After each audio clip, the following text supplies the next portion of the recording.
அன்பான இனிய உறவுகளுக்கு இங்கே காவேரி மயங்கி போகிறாங்க.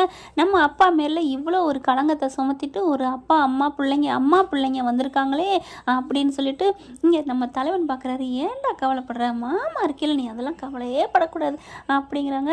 நான் எப்படி பாஸ் கவலைப்படாமல் இருக்க முடியும் அப்படிங்கிறாங்க. அடுத்து அங்கே பாட்டியை பார்த்துடுறாங்க. பாட்டி வந்துட்டு என்னடி ஏண்டி நம்ம உன் புருஷனை போட்டு இப்படி பெறான்ற அப்படின்னு பாட்டி இப்படி பிடிச்சி உழுப்புறாங்க. காவேரி பிடிச்சி, பாட்டி உனக்கு அதெல்லாம் தெரியாது பாட்டி, நான் எப்படி இருக்கேன் என்ன சூழ்நிலை இருக்கேன்னு உனக்கு தெரியாது. பொல்லாத சூழ்நிலை, அதான் உன் புருஷன் சொல்கிறேன்ல, நான் இருக்கல ஏண்டி கவலைப்படுறேன்ட்டு. அப்புறம் என்ன, உன் புருஷன் நினச்சா எல்லாம் பண்ணுவாண்டி, வானத்தை கூட வில்லா வளைச்சி உன் கையில் கொடுப்பான்.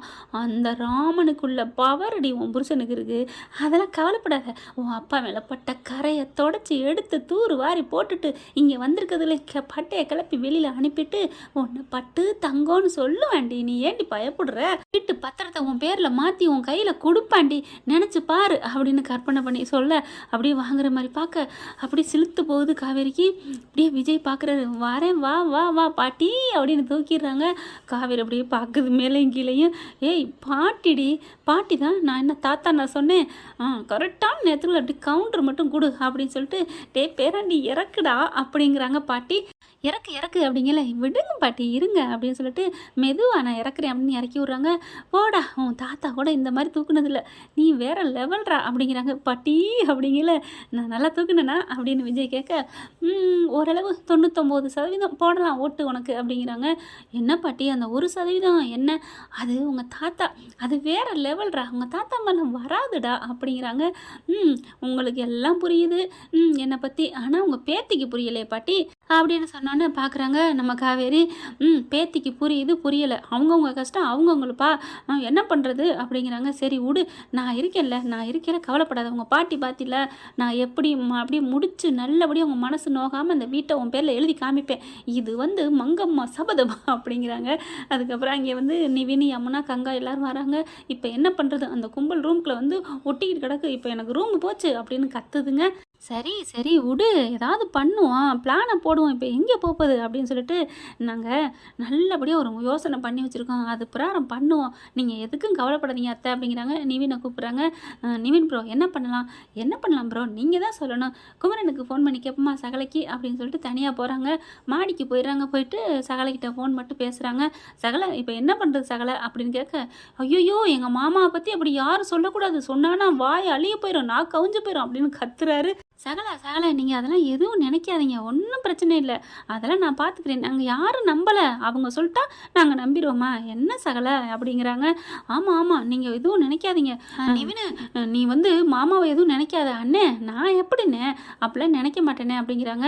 இப்போ என்ன பண்ணலாம் அப்படிங்கிறாங்க. ஒன்றும் இல்லை, இந்த அம்மாவை நான் எங்கேயோ பார்த்தேன்னு தான் தோணுது, கண்டிப்பாக இன்றைக்கி நைட்டுக்குள்ளே எங்கே பார்த்தேங்கிறத நான் கண்டுபிடிச்சே தீருவேன், கண்டுபிடிச்சிட்டு அவங்களுக்கு இருக்குது கைமா அப்படிங்கிறாங்க. கைமாவா என்ன அப்படிங்கிற, அது சென்னை பாசை, விடுங்க பிரதர் அப்படிங்கிறாங்க. என்ன பிரதர் அப்படின்னு கேட்க நிவின் சொல்கிறாங்க, ஐயோ அண்ணே கைமானா அவங்கள கொத்துக்கறி மாதிரி சமைச்சு அப்படியே அடுப்பில் வச்சு சமைச்சு சாப்பிட்றதுக்கு அர்த்தம் அப்படிங்கிறாங்க. ஓ அப்படியா, சரி விஜய் பிரதர், பாவம் என் பொண்டாட்டி உங்கள் பொண்டாட்டி எல்லாரையும் பத்திரமா பார்த்துக்கோங்க, அதெல்லாம் நான் பார்த்துக்கிறேன், நீங்கள் ஏன் பயப்படுறீங்க அப்படின்னு சொல்கிறாங்க. அதுக்கப்புறம் உங்களுக்கு மூளை அப்படியே பிரைட் ஆகணும்னா நீங்கள் ஒன்று அடிப்பீங்களே, அதை அடித்தா உங்களுக்கு யோசனை நிறையா வருமே பிரதர், அதுக்கு ஏதாவது பண்ணிக்கிறீங்களா அப்படின்னு குமரன் கேட்க, ஐயோ பிரதர் நீங்கள் வீட்டில் எல்லாம் போயிட்டீங்களே, எங்கே வாங்குறது எங்கே கிடைக்கும் அப்படின்னு கேட்க, அதெல்லாம் நிவினுக்கு தெரியும், அவன்கிட்ட சொல்லி வாங்கிட்டு வாங்க. ஓகே பிரதர், தேங்க்யூ பிரதர் அப்படின்னு சொல்லிட்டு திரும்ப தேங்க்யூ பிரதர் சொல்லுவ அப்படின்னு விஜய் சொல்ல, ஐயோ நிவின் நீ பார்த்தியே சொல்கிறது இல்லையா அப்படிங்கல, நான் என்ன பண்ணுவேன் விஜய் ப்ரோ, அவங்க சொல்லாதியன்னு கையை காமிச்சிட்டாங்க. எனது சொல்லாதியனா, ஆமாம் அப்படிங்கிறாரு. நீங்கள் பேசிக்கிட்டு கீழே காவேரி மேலே வந்துட்டாங்க, நான் பார்த்துட்டேன், வா காவேரின்னு சொல்லங்காட்டிலே உஸ்ஸுன்னு சொல்லிட்டு எதுவும் சொல்லக்கூடாதுன்னு சொல்லிட்டாங்க, நான் என்ன பண்ணுறது விஜய் அப்படிங்கிறாங்க. என்ன நிவின்னு காட்டி கொடுத்துட்டியல்ல அப்படிங்கிறாங்க. நான் காட்டி கொடுக்கல பிரதர், அவங்க காமிக்கக்கூடாதுன்னு சொன்னாங்க, நான் காட்டி கொடுக்கலையே. ஐயோ காவேரியை காட்டி கொடுக்கல, ஆனால் என்ன மாட்டி விட்டீங்களே அப்படிங்கிறாங்க. சரி விடுங்க பிரதர், இப்போ எப்படியும் வாங்கிட்டு வந்து பண்ண போகிறோம் அப்படிங்கிற தெரியாமல் போயிடும். அதுவும் இல்லாமல் நீங்கள் வந்து மனைவி சொல்லி மந்திரம்னு மனைவிக்கு தெரியாமல் எதையும் மறைக்காமல் செய்ய மாட்டீங்க. அதனால தான் நானும் கொஞ்சம் பேசாமல் இருந்துட்டேன். நீங்கள் பேச பேச ஜாலியாக இருக்கும்ல, அதனால் ரசித்தேன் பிரதர். நிவினு ஓகே பிரதர், ஒரு முடிவு பண்ணிட்டீங்க. கடைசியாக என் பொண்டாட்டி என்னை ஓட்டுற மாதிரி நீங்களும் என்னை கலாய்க்க ஆரம்பிச்சிட்டிங்களே. ஐயோ பிரதர், நான் கலாய்க்கலாம் இல்லை. அப்புறம் இதுக்கு பேர் என்ன, நேரடியாகவே கலாய்ச்சிட்டேன் அப்படிங்கிறாங்க. உங்களை அப்படின்னோடனே நிவின் ஓடுறாரு. நிவின் அப்படின்னு சொல்லிட்டு டபுள் அப்படிங்கிறாங்க. ஓகே அப்படின்ட்டு போகிறாரு. நிவின் போகிற வரைக்கும் பொறுமையாக நிற்கிறாங்க. போனகையோட வர்றாங்க. மவனே ஒன்று அப்படின்னு சொல்லிட்டு இப்படி தேடுறாங்க.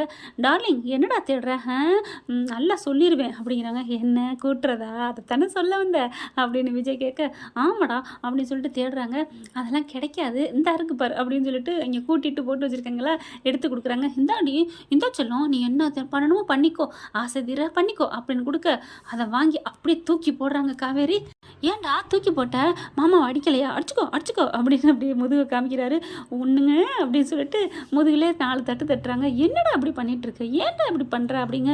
என்னடி சொல்லும் நான் பண்ணேன் பின்ன, இப்போ வந்திருக்க சூழ்நிலை புரிஞ்சுக்காமல் நீங்கள் பாட்டுக்கு மாயிட்ற சொல்லிவிட்டு எப்போ குடிக்கிறது, எப்போ பண்ண போகிறீங்க, என்ன சரக்கு அடிக்க போகிறீங்களா அப்படிங்கல. ஏய் என்ன நீ கோமாவில் இருந்தியா, காதுக்கு கேட்கல, இப்போ தானே நிவின்னு சொல்லிட்டு போகிறாரு, இப்போ தானே டபுளாக வாங்கிட்டு வான்னு சொன்னேன். என்ன காவேரி இப்போ எதுக்கு இது தேவையா, டே ப்ளீஸ்டா, அது போட்டால் தான் மாமாவுக்கு வேலை கும்முன்னு ஏறும். அப்படியே யோசிப்பேன், இந்த அம்மா வந்திருக்கே அது யாருங்கிறது என் மூளைக்குள்ள தெரியுதுடா, நான் எங்கேயோ பார்த்த மாதிரி இருக்குடா சொல்லும், அதுக்கு தாண்டா அது உள்ளுக்க போணுச்சுன்னு வைவேன், வெளியில் எல்லாம் வந்துடும். ஆனால் நீ தான் முழிச்சிருந்து நான் என்ன உளறேன்னு பார்த்து ரெக்கார்டு பண்ணிக்கணும். ஏன்டா செல்லம் பண்ணுவியா அப்படிங்கிறாங்க. எனக்கும் தான் தோணுதுங்க, எங்கோ அந்த பொம்பளை பார்த்துருக்கேன்னு, ஆனால் எங்கேன்னு தான் தெரியலை. காவேரி உனக்கும் தோணுது. ஆமாம், அப்போ நீயும் நானும் சேர்ந்து அடிப்போமா உங்களை அப்படின்னு திரும்புகிறாங்க. ஐயோ என்னடி நான் என்ன சொல்லிவிட்டேன், உனக்கும் யோசனை தோணுச்சுன்னா உங்கள் அப்பாவோட வீடை காப்பாற்றலாம்ல, வீடை காப்பாற்றுறமோ இல்லையோ என் மாமனார் பேரை காப்பாற்றணுண்டி அப்படிங்கிறாங்க. அதை தாங்க நானும் பார்க்குறேன் அப்படிங்கிறாங்க. வரட்டும் நானும் கொஞ்சம் ஏற்றிக்கிறேன் அப்படின்னு சொல்ல, வரேன் வா வா வா, என் பொண்டாட்டி தான் அப்படின்னு சொல்லிட்டு மாடியில் இருக்காங்க. இங்கே எதை பார்த்தா வெளியில் வந்து கலாய்க்குதுங்க எல்லாத்தையும். என்னக்கா நல்லா இருக்கியாக்கா, கங்கா நீ கோவக்காரின்னு உங்கள் அப்பா சொல்லுவார், இங்கே பாரு உங்கள் அப்பா சொல்லுவார், ஆட்டுக்குட்டி சொல்லுவாருன்னா எதுவும் சொல்லாதீங்க அப்படின்னு சொல்லிட்டு போயிடுறாங்க. அக்கா ஏக்கா யாருடி அக்கா, நான் ஏன் கூட பிறந்தவளே அக்கான்னு கூப்பிட்டா பிடிக்காது போடி அப்படின்ட்டு போகிறாங்க. என்ன ரொம்ப சிலுத்துக்கிறது, அக்கா நீங்கள் அப்படின்னு யமுனா தவிர என்கிட்டலாம் வரவில்லை வச்சுக்காத. சரி காவேரி அக்கா அப்படின்னு பார்க்குது. இப்போ எதுக்கு அவளை தேடுற அப்படிங்குதுங்க. என்ன ரொம்ப சிலுத்துக்குது, சரி சாப்பிடணும், என்ன வச்சுருக்கீங்க பெரியம்மா, ஏய் பெரியம்மாங்கிற வேலையெல்லாம் வச்சுக்காதி அப்படின்னுட்டு இருக்காங்க. அப்போ வரைக்கும் பார்த்தா நல்லா ஒரு பையில் கவரில் நம்ம தலைவர் வாங்கிட்டு வராரு. ஐயோ இப்போ என்ன பண்ணுறது, எல்லோரும் இங்கே ஹாலில் இருக்குதுங்களே, எப்படி இப்போ நம்ம மாடிக்கு போயிட்டு பார்த்துருவாங்களோ, கதவை மெல்ல சாத்தணும் அப்படின்னு மெல்ல சாத்தினாக்குள்ள குடுன்னு மாடிக்கு ஏறி ஓடிடுறாரு. யமுனா பார்க்குது, யார் நிவின் போகிற மாதிரி இருக்கே அப்படின்னு சொல்லிட்டு சுற்றி முற்றி பார்த்துட்டு மெல்ல ஒன்று தெரியாத மாதிரி யமுனாவும் மேலே போகுது. இங்கே மேலே போனக்கையோட இங்கே காவேரியும் விஜயும் பேசிக்கிட்டு இருக்காங்களா, இவர் போயிடுறாருங்க. போனோன்னு அவருக்கே கூச்சமாக இருக்குது. பாவம் ரொமான்ஸ் பண்ணிகிட்ருக்கா, இப்போதைக்கு போக வேணாம் தேவையில்லை அப்படின்னு திரும்புகிறாரு. இப்படி திரும்ப யமுனா நிற்கிது. பக்குன்னு இவருக்கு தூக்கி போட்டு 2 பேரும் டச்சிங் கட்டி பிடிச்சிடுறாங்க. அப்படி விழுக போகிறாரு நிவின், டக்குன்னு கேட்ச் பண்ணிடுறாங்க. 2 பேரும் கண்ணோட கண்ணை பார்க்குறாங்க. அவங்களுக்குள்ள ஒரு காதல் அரும்புதா இல்லையான்னு தெரியல, ஆனால் நிவினை பற்றி நம்ம யமுனா நினைக்கிறாங்க அப்படின்னு தான் சொல்லணும். அங்கே பார்த்தா என்ன அப்படிங்கிறாங்க. இல்லை அவங்க 2 பேரும் வேணாம் நீ யமுனா நீ உடனே ஏதாவது சொல்லிடாத வேண்டாம் அப்படிங்கிறாங்க. என்ன பண்ணுறாங்க அப்படின்னு பார்க்கல விஜய் மடியில் காவேரி இப்படியே படுத்துக்கிட்டு இருக்காங்க.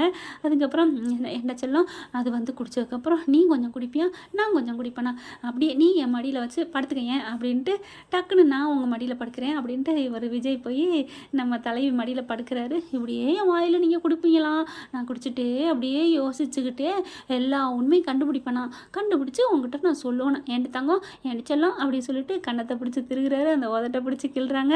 அப்படியே யமுனாவுக்கு என்ன சொல்கிறதுனே தெரியல. என்னங்க இப்படி இல்லாமல் நடந்துப்பாங்க அப்படின்னு சொல்ல, அவங்களுக்குலாம் ஏதோ பேசிக்கிறாங்க, நீ வா. ஆமாம் கையில் என்ன அப்படின்னு கேட்குறாங்க யமுனா. ஒன்றும் இல்லை, கொஞ்சம் அண்ணன் தான் பிரதர் தான் வாங்கிட்டு சொன்னார். எதுக்கு அப்படிங்கிறாங்க. சரி எதுக்கு இதெல்லாம் வாங்கிட்டு சொல்லுவாங்க விடு வா அப்படின்னு சொல்லையில் குரல் கேட்டுருது. நிவின் ப்ரோ அப்படின்னு சொல்லிட்டு விஜய் பட்டுன்னு எழுந்திரிக்கிறாங்க. வாங்க அப்படிங்கிறாங்க. யமுனா பார்த்துட்டு என்னம்மாம்மா இதெல்லாம் அப்படிங்கிறாங்க. இல்லைம்மா வந்திருக்கிற கூட்டம் யாருன்னு கண்டுபிடிக்கணும், என் மூளைக்குள்ள அவங்க இருக்காங்க அதுக்காகத்தான் அப்படிங்கிறாங்க. ஷோ அப்படிங்கல எக்கா என்னக்கா ஏய் நான் என்னடி பண்ணுறது, இதுக்கு ரெண்டும் திருட்டு கலாவணிகளாக இருக்குது, திருட்டு பூனைங்கடி அப்படிங்கிறாங்க.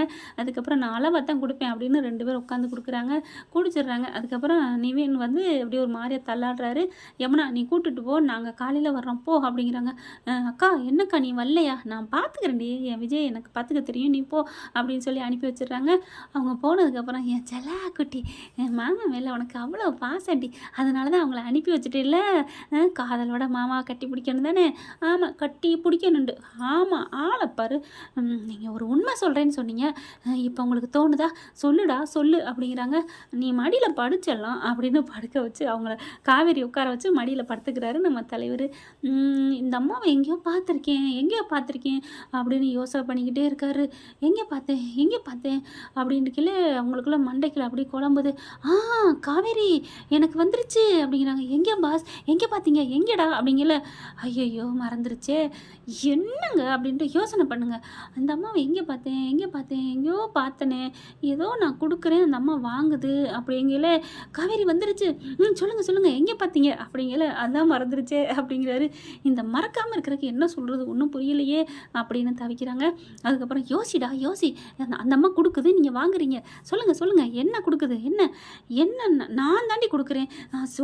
மாற்றிட்டேன் மறந்துட்டேன். என்ன காவேரி நான் போதையில் இருந்தாலும் கரெக்டாக சொல்கிறேன், நீ தடுமாறுற.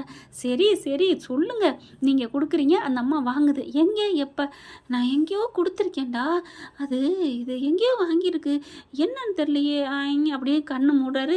ஐயோ மாமா ஞாபகம் இருக்கா இல்லையா, சொல்லுங்கள் அதுதானே அப்படின்னு சொல்லல. படார்னு நம்ம தலைவி என்ன பண்ணுறாங்க, பச்சக்குன்னு முத்தத்தை கொடுத்துட்றாங்க. உதட்டோட உதடா வந்துருச்சு, இந்த அம்மாவை சென்னையில் பார்த்துருக்கேன் அப்படிங்கிறாரு. அப்பா சென்னையில் பார்த்துருக்கீங்களா, ஒரு உண்மையை கண்டுபிடிச்சாச்சு, அடுத்து என்ன அப்படிங்கிறாங்க. அடுத்துக்கு நீங்கள் மறுபடியும் கொடுத்தா தான் எனக்கு மறுபடியும் வரும், ஒரு வார்த்தைக்கு ஒரு கிஸ், அப்படி தான் அந்த மாமா அப்படியே உயிர் பெற்று வருது உணர்ச்சியெல்லாம் அப்படிங்கிறாங்க. ஐயோ மாமா அப்படி சொல்லிட்டு ராமா அப்படின்ட்டு மறுபடியும் உண்மையை வாங்க பார்க்குறாங்க. ஓகே ஃப்ரெண்ட், பார்க்கலாம் இதை வச்சு அடுத்த பகுதியை. இந்த பதிவு உங்களுக்கு பிடிச்சிருந்துச்சுன்னா உங்கள் பொண்ணு கையில் ஒரு லைக்கை போட்டு சப்ஸ்கிரைப் பண்ணிடுங்க. Thank you friends.